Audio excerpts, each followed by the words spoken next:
not what they might seem to be, Keith. Could you get your life story out in 90 minutes, Keith? How old are you, Keith? Days after that combative interview with Dateline, Lori Vallow appears in court ahead of her trial for the murder of her estranged husband, Charles Vallow. So it really violates my speedy trial rights if they do not give me a speedy trial by May 11th. I take a look at the case from the very beginning. What happened today? How did it get to this? And what witnesses will Lori Vallow call as she defends herself? Will she take the stand?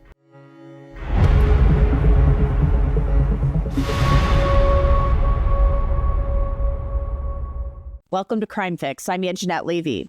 Lori Vallow's trial for the murder of Charles Vallow is scheduled to begin next month. This is Lori Vallow's latest murder trial, and it feels a little weird to say that because this is actually her second. She was back in court this week ahead of her trial in Maricopa County, Arizona. Good morning, Your Honor. Pamela Hicks, advisory counsel on behalf of Ms. Daybell, and Robert Abernathy is out of the office today. Okay. You want to announce? Lori Daybell, on Thank you. behalf of myself. Yes, Lori Vallow is representing herself, and that always makes things more interesting. I'll get to more of that court appearance in just a little bit. You don't want to miss it. But in case you haven't followed the case closely, this is Vallow's second trial because she's already serving life without parole for 3 murders in Idaho for the deaths of her children, Tylee Ryan and J.J. Vallow, and Tammy Daybell, the late wife of her current husband, Chad Daybell. Lori Vallow and Chad Daybell became known as the Doomsday Cult couple because of their strange religious beliefs. Chad Daybell was a self-proclaimed Mormon prophet who wrote books. The pair believed in strange prophecies about the end of times and people being light if they were aligned with God and dark if they were with Satan. Lori had been married to Charles Vallow for years, but things went south in 2018 after she met Chad Daybell. Here's Charles in January 2019, desperately trying to get Lori help by calling police in Gilbert, Arizona. That's kind of a break from reality. She thinks you're LDS? Yes. She thinks she's married to Moroni in the past. This is her You think she's what? was married to Moroni at the top of the temple. Angel, Moroni. LDS, Angel. They don't let me in there. Probation, and she knows when the second coming is happening next year, so does the prophet. Now, what Charles Vallow is describing to the officers sounds very concerning, and it only gets worse. She knows when the second coming is happening next year, so does the prophet. Okay. He knows it, she knows about it. She meets with Moroni and Jesus Christ face to face in the temple every day. I've tried to support her as much as I could, but it's gotten really, really bad lately. She's had a break. She says, I'm Nick Schneider. I've taken over Charles's body, and Charles has been killed. I'm going to kill you. You're going to be murdered today or tomorrow. I can do it. I'm with my priesthood, with my power. She does priesthood blessings. Charles was trying to have Lori involuntarily committed so she could receive a mental health evaluation. A blurred body camera video shows Lori and her daughter, Tylee Ryan, at the police station where an officer talked about Charles's request. What it is committal paperwork. Right. They can hold you for 24, 48, however long they deem it necessary to get you evaluated. Right. Based off just what your husband said. Says. Yeah. Wow. So, doctors play it safe. I just think it's funny because he's trying to tell everything. Right. So. That's very smart. Because I'm really the one that did something wrong. But, well, here's the thing is, I don't know, and I'm not going to take sides. Right, no, but just talking to you, I mean, I don't see you being a danger to yourself or anybody else. You got your kids to school. Right. I don't know, but I'm not going to play side. I'm just going to let you know that we are required, if you're here, that we will, even against with force if we have to, Right. if you're still here when it's approved, we'll have to take you to CDI. So the officer told Lori right there he didn't see her as a danger to herself or others. And Lori actually joked about what was happening. A gym where I could work out. Yeah, I'm so, kind of happy. Like I said, You'll be okay without your mama? You are going to get a padded room. Lori was not committed to a mental health facility. Let's fast forward 6 months to July of 2019. Lori Vallow's brother, Alex Cox, shot and killed Charles Vallow at Lori's home in Chandler, Arizona. What happened today? How did it get to this? I don't know, he was enraged. What's going on? What happened? Well, he was talking with my sister earlier. No, what happened today, though? Like, just in the last 20 minutes? He came at me with a bat. Okay. Was he living here or No. visiting? He came to pick up his son, Okay, is the son inside? No. My sister took him to school. Okay, so it was just you at the house? Yes. And he came, what time did he come to pick up the son? I don't know, 20 minutes ago maybe. You know, the cases that I cover go to show you just how unpredictable and scary the world can be, and having a great lawyer really matters. That's where our partner and sponsor, Morgan & Morgan, comes in. It's a firm with more than 1,000 lawyers, and that's because the firm wins a lot. In just the last few months, Morgan & Morgan has secured a $9.3 million verdict for a car crash victim in Florida, a $5.6 million verdict for another crash accident victim in Atlanta, not to mention a $1.8 million verdict in Kentucky after the insurance company offered the client a mere $5,000 in damages. Can you believe that? Even if you think your case isn't worth millions, why not start a claim and fight for what you deserve? Morgan & Morgan makes it really easy. You can start a claim from your phone in just 8 clicks. So if you're ever injured, start a claim at forthepeople.com/crimefix or click the link in the description and pinned in the comments. Video from a Burger King showed Lori Vallow picking up food for JJ after the shooting. Prosecutors would later say that Alex Cox waited more than 40 minutes to call 911 after killing Charles. Okay, what was he yelling at you about? I found my sister because I'd broken up a tussle with them earlier. And he told me not to interfere anymore with them or I'd pay. And he came at me with a bat. Okay, so he showed up in the house with a bat in his hand? No. Okay, so... There was a scuffle earlier with my sister and my niece. My niece got involved. About earlier meaning earlier this week, earlier this morning? Just this morning, before they left. Before your wife left? My sister. Before your sister left? Yeah. Okay, who lives here with you? Nobody. I don't live here. My sister lives here and my niece lives here. And you're just visiting? I was visiting for the night. Okay, so you're over here visiting your sister and your niece? Yes. Okay, and there was a tussle between your sister and her husband? Yes. And does the husband live here or no? No. Okay. He lives in Houston. Okay, is he an ex-husband or just current husband? They're working on that. Gotcha. So at some point earlier today, they get into some type of domestic? Yeah, just this morning, then they left, and then he came at me. Lori Vallow was interviewed by police that day about Charles. But it's all these threats on my phone all the time, you know, like whatever, all these things. And then he told me... What kind of threats? Just...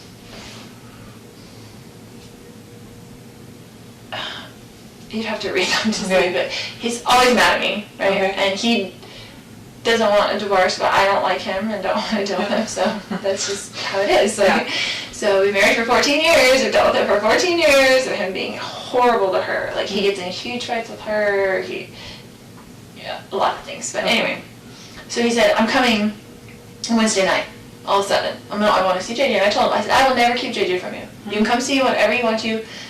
Come take him to school, whatever. Like, I'm not going to do that. Lori Vallow then talked about what led up to the shooting. He comes back in, I wouldn't give him his phone. He was screaming at me to give him his phone. He was very worried about whatever was on his text that he did not want me to see. And so I was just holding it there, and he was screaming at me.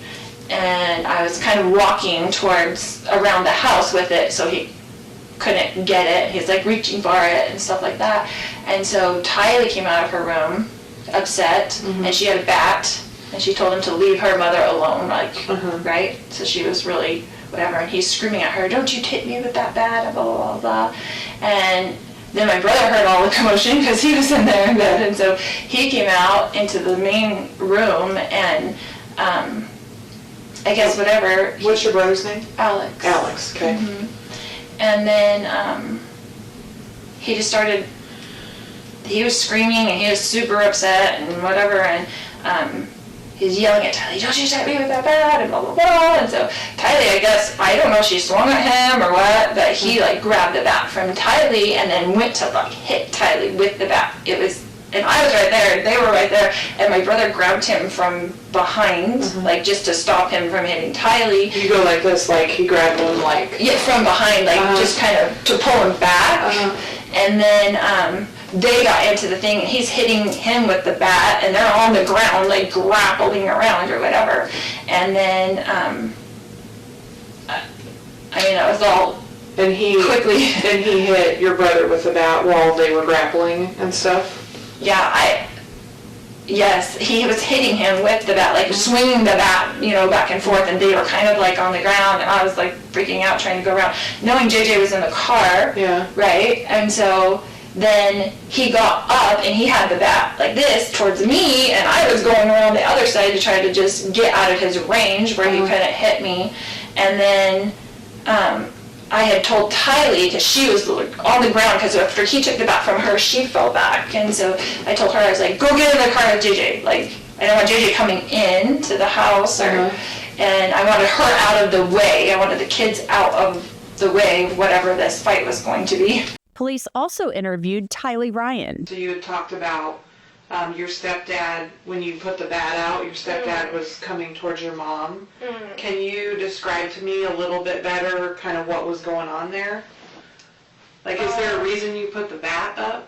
Yeah, he was walking towards my mom, and I just didn't want him to do anything, so I kind of just stuck out the bat. Like, my mom was right beside me, and he was right there, so it wasn't, like, between them. Okay. It was kind of just, like, I just stuck it out to be, like, keep your distance, kind of. Alex Cox claimed he shot Charles Vallow in self-defense. By chance, Alex died months later of natural causes, and at this time, no charges were filed. Lori was charged in Arizona nearly 2 years to the day later with conspiring with her brother to murder Charles Vallow. A potential motive? Money. Now nearly 6 years after Charles Vallow was killed, jury selection is set to begin April 1st. Lori Vallow was back in court this week, and she was objecting to having a camera in the courtroom for the trial. Yeah, Your Honor, I'd just like to add some case law to that.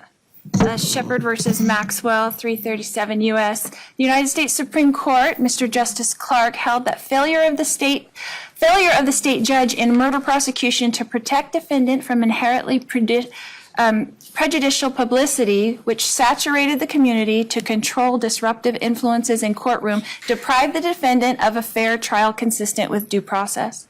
So that and Arizona versus Cheney, which was the defendant is entitled to fair and impartial trial when publicity pervades court proceedings to the extent that the proceedings were prejudiced to the defendant. So obviously you read my objection, so I just wanted to add those on the record. Okay. I am inclined to allow one pool camera. I'll issue an order with more detailed findings later today or tomorrow. But essentially, there won't be any media coverage during the jury selection process. What has happened before is that they just have the camera on my face the entire trial. So I think when the judge is speaking, the judge needs to be on the camera. When the state is speaking, they need to be on camera. If we can add that to the order, I think it would be. All right, well, my draft already includes that there'll be no zooming in on counsel table, anything on counsel table, or anything being handled, notes or that sort of thing being handled by any of the parties or the attorneys. So a camera will be allowed and the trial will be broadcast. Judge Justin Boreski plans to send a questionnaire to prospective jurors, and Vallow made it clear what she'd like to see happen during voir dire. My e-questionnaire is going to be fairly basic. It's going to focus on qualifications, the charges, the witnesses, and then obviously whether they have an opinion about you or this case. For the people that make it past that level, we'll question them more thoroughly in person. And like you were saying, as far as group kind of voir dire, in my experience, we went through 1,900 jurors in my last trial, so it would be good to do individual voir dire if we can, than group voir dire, because they learn things just in the voir dire and it disqualifies a lot of jurors. I'm not opposed to that, but that's going to be sort of a day of play it by ear sort of situation, whether we do small panels or just go a single person. If we go single person, our jury selection could extend into the next week. Then Vallow said there are videos that she hadn't received from the state that showed her being interviewed by Gilbert police months before Charles was killed. You're saying you haven't gotten that? They have given 4 about 12-minute body cam videos of the policemen's body cams that were in the room with us, and they go in and out of the room at different times. So there's different body cams. They're all mixed up. It's not the full entire one, and the full entire, my understanding is that the full entire 2-hour interrogation room video from the ceiling is available online, but I don't have it in discovery. That's what I'm trying to clarify. So did the state disclose not a body cam, but an interrogation from up in the corner of a room vantage point? I mean, we disclosed a lot. Let me see if I can find out. You did? Yes, my paralegal is present here as well, and she has advised that we did. My mitigator showed me part of that video, yes, with my previous team. That's how I know about it, otherwise I wouldn't know about it. She said, do you know this is online? I didn't have any idea. And you're sure it's the Gilbert PD on that date? Correct. All right, I'll ask the state to follow up with Gilbert on that. We will, Your Honor. If that is out there, obviously it should have been disclosed. Now, this is all very interesting to watch. Lori Vallow representing herself in a murder trial. She then argued that she should be able to introduce Tylee's statements during the trial. The prosecution said, not so fast. So on your response as it relates to Tylee, you say, again, present sense impression. I don't think it's a present sense impression. You also argue excited utterance. What else? 8033, which is mental, emotional, and physical condition with the same thing, her state of mind, then being scared. And also 8043, statement against interest. They use that statement in the indictment where Tylee says that Charles says, if you hit me with that bat, you're going to jail. That's the part where she's nervous in her interview saying she's scared to tell the police that she's the one that brought in the bat. So state of mind and the statement against interest both apply to Tylee's police interview.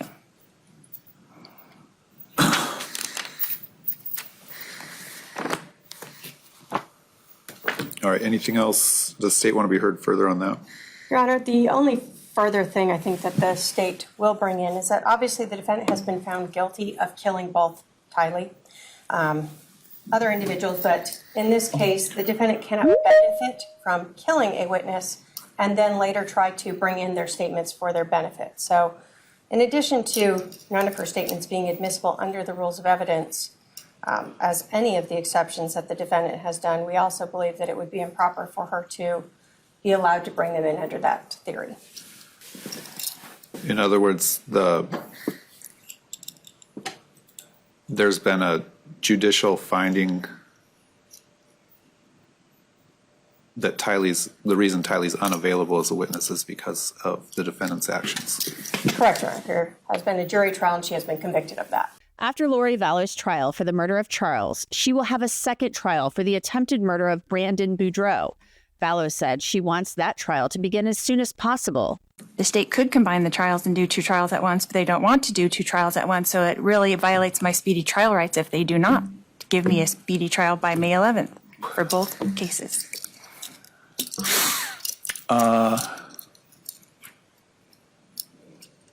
Not to mention that they did combine all the discovery into one case. They didn't give me two different separate discoveries for two different cases, which would be much more convenient considering the voluminous amount of discovery that they piled onto us.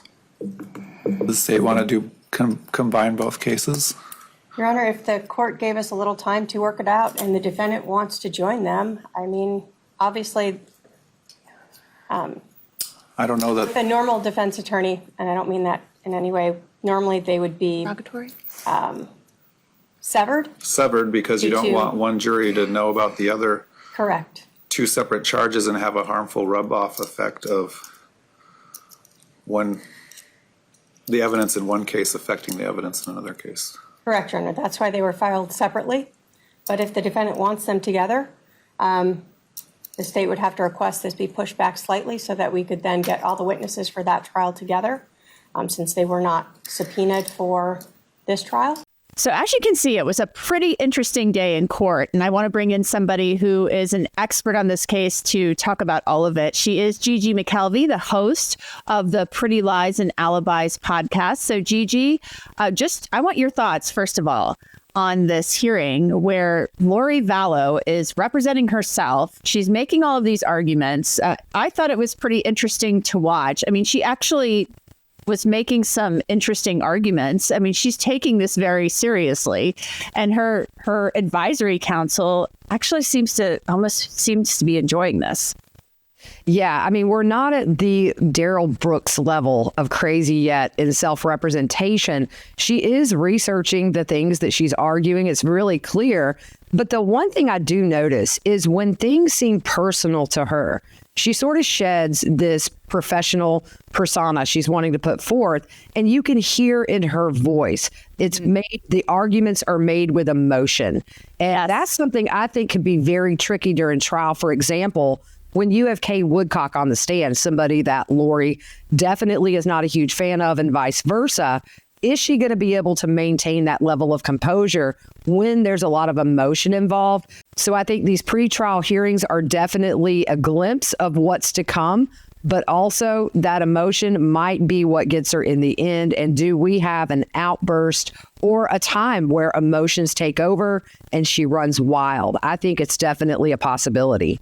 Yeah, and I was wondering about that too, because there are times where you can tell she gets upset, but she's able to somehow rein it in. But as you mentioned, we're pre-trial now. Right. And we're not in trial, where she is actually going to be in front of these witnesses, people that she's known in her past. So it will be interesting to watch that as it unfolds. What I found interesting too is this discussion, and it was kind of like disturbing almost, where she's almost talking about wanting to use Tylee's statements in some respects. Like she's talking about an excited utterance, and she's like citing all of these exceptions to the hearsay rules. Yikes. And then the prosecutor's like, yeah, you can't really do that. You can't murder somebody and then try to bring in their statements to help yourself at another trial. So I was kind of like, whoa, that to me was almost heartbreaking. It is, and it really rubbed everybody the wrong way, because we all know what happened to Tylee. I mean, out of all of the victims, her remains were found in such a devastating state that really reflected a lot of hate towards her, in my opinion.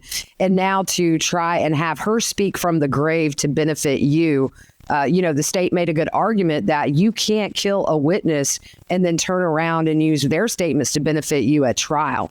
And what she was wanting to bring in was what she claims is an excited utterance of Tylee saying that Charles threatened to send her to jail or call the cops if she hit him with that bat. And that leans towards the self-defense theory that the three of them told investigators. Now, I fully believe in the hour Lori was in the car taking JJ to school, going to Walgreens to buy flip-flops, Tylee was probably coached.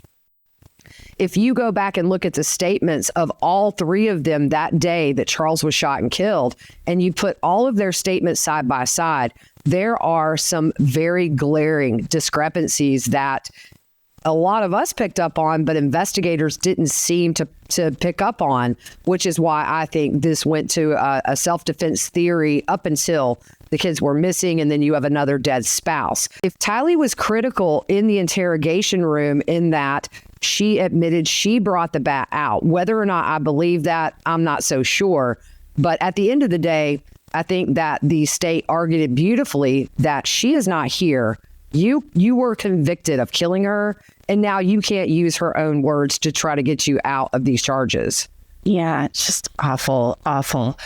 You brought up, the self-defense theory, and, Lori Vallow filed some supplemental disclosures talking about her different theories of defense, self-defense being one of them, defense of others, third party at fault, mere presence, procedural, insufficiency of the state's evidence. She'll be talking about that.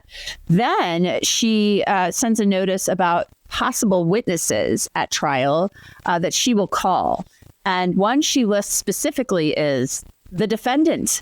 Do you think that Lori Vallow will actually testify? I mean, she didn't have to list herself. She didn't have to do that. I mean, a defendant can make the decision at the last minute to testify or not, but she listed herself. So do you think that we will hear from Lori Vallow? Will she take the stand at trial? I do think it's very possible that Lori could take the stand. In Lori's mind, she is the smartest person in the room, and I think she is convinced her explanation will win the jury over. That's what she has in her mind. I think in her mind, if she gets up there and explains her version of events, it's game over, not guilty. I do think it's very possible we see her take the stand, and boy, do I hope I'm there for that. She also lists Nate Eaton from East Idaho News. He has covered this case extensively from the very beginning. Why do you think she's listing Nate Eaton as a witness who she wants to call? It's interesting to me because the murder of Charles Vallow happened way before Nate Eaton knew Lori Vallow's name. So I'm very curious. Is it something she's been wanting to do since the Idaho trial? Although Nate did say he does talk to Lori, and he has for some time now, privately through the prison messaging app. Very curious as to why she's calling him, but it was so far before the kids were found to be missing. That happened July 11th, 2019. The public release didn't go out until December, and that's when Nate came on the picture, going with Dateline to Hawaii to talk to Lori and Chad. I'm very curious why she called him, because at that point in this case, Nate really wasn't on the scene and had nothing to do with any of the news related to Charles's murder. I want your reaction on Lonnie Dworkin being her cell phone expert. He was the cell phone expert for Jodi Arias, a notorious murderer who you also covered. So talk to me about your reaction to her using that particular expert in this case. Yeah, that name was a blast from the past. It's one of those I didn't think about for years after Jodi's trial. And then when I heard it again, I immediately thought he was her cell phone expert. I'm curious to see what his angle is going to be with that. I have been through thousands of pages of documents in Charles Vallow's murder. They really have her pegged down each movement after the murder happened, all the way back to the house, and then later that day. There's a lot of text messages in Charles's case to where there weren't as many in the Idaho cases, and you had multiple people involved in these texts. In Idaho, it was mainly Lori and Chad. In Chandler, for Charles's murder, you had Zulema, you had Melanie Gibb, you had Melanie Boudreau. So a lot more coming in digital evidence-wise in this trial, although in Idaho, the digital evidence was very critical in nailing down where the kids were through Alex Cox's Google account. But this one, lots of digital evidence to go through. And I'm just curious to see, is he going to dispute her locations? Is he going to dispute text messages? Yeah, I'm really interested to see how he's going to bring this in and try to dispute the thousands of messages from the beginning about how Charles was dark and the progression of these text messages and location pings when they were doing these cast out sessions, trying to cast the demon out before he was killed. We'll see what happens. But yeah, that was a name where I thought, oh, wow, that's an old name that we heard way back when. And I'm actually going to go watch his testimony in Jodi Arias just to see kind of how he works. It's going to be interesting to watch for sure. It's just a horrible, horrible case. Charles Vallow lost his life and he was trying to help her. He loved her. It's just terrible. Thank you so much, Gigi McKelvey. Appreciate your time as always. We'll have the trial covered for you. Thanks, Angenette. And that's it for this episode of Crime Fix. I'm Angenette Levy. Thanks so much for being with me. I'll see you back here next time.